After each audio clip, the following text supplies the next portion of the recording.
Erokamana enya Jabura. Na kanisa baba giwelo madongo dongo mankan, all protocol observed.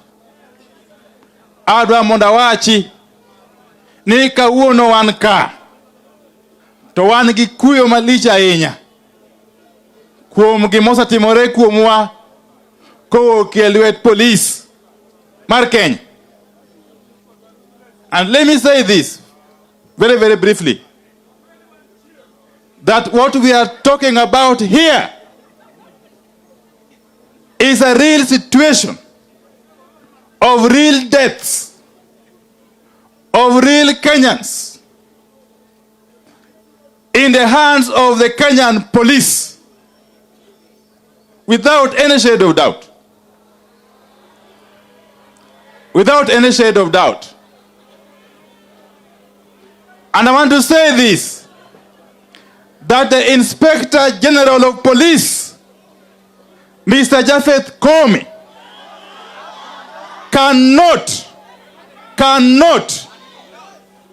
in broad daylight, tell Kenyans that he's going to use the implements, the equipment, the tools that Kenyans have bought through their taxes to harm Kenyans again.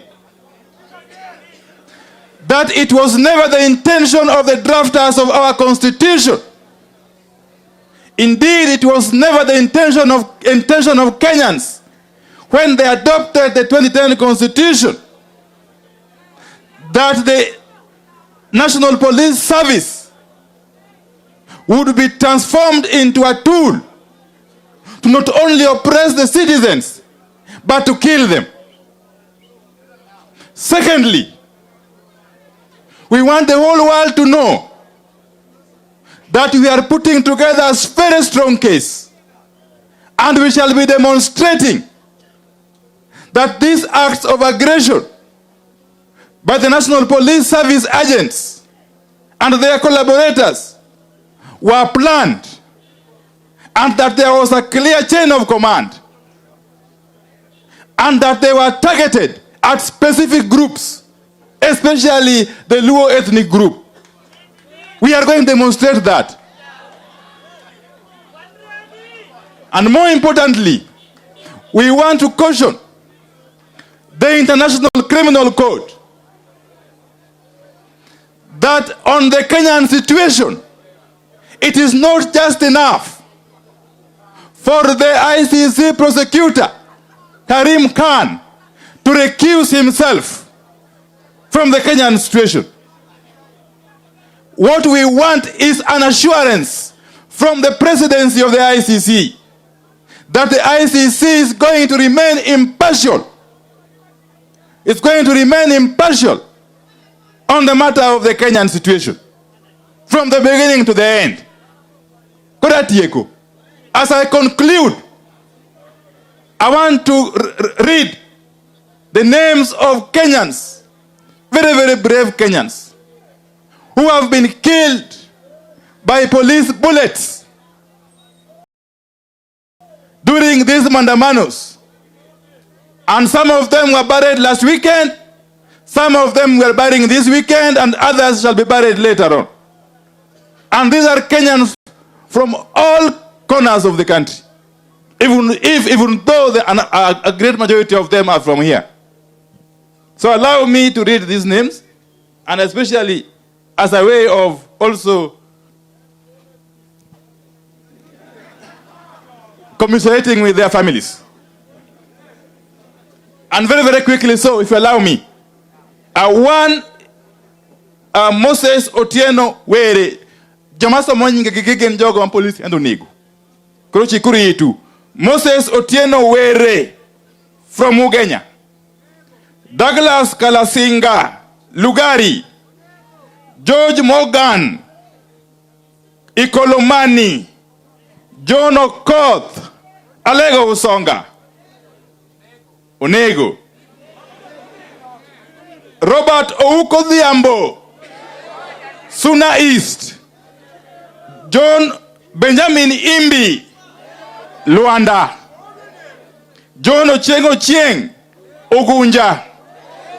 Austin Ouma Steve, Ugunja. Eli Otieno, Bondo. Harris Ochieng, game. Fanuel Ochieng, game. David Omondi, game. Moses Onyango, Kendu Bay, Karachuonyo. Stephen Okinyi Ochieng, Suna West. Brian Oniango, Luanda. William Amulele, Kisumu West. Eliam Michael Oduor, Ugenya. Richard Mutuku, Baringo Central. Jeremiah Mwengi, Mwingi South. Solomon Bobobat, Nyakach. Rogers Omondi, Rangwe, Homa Bay County. Jack Ogana Nyangwala, Bondo. Venesta Odhiambo, Migori Uriri. Regan Otieno, Suna East Migori. Frederick Omonyo, Suna East Migori. Edwin Owino Omondi, Rarieda, Siaya. David Agan, game. Sylvester Owino, game. Walter Odoyo Awonda, Kisumu Central. David Ochieng Ouma Ragen, Nyando. Eric Omondi Abok, Kisumu Central. Frank Opio Odhiambo, Seme. Bernard Ochieng Otana, Rongo. Peter Wanjala, Kitale. Benson Otieno Ouma, Suna East. I can go on and on and on. Some of these Kenyans have already been buried. A number of them, we are still compiling their records. We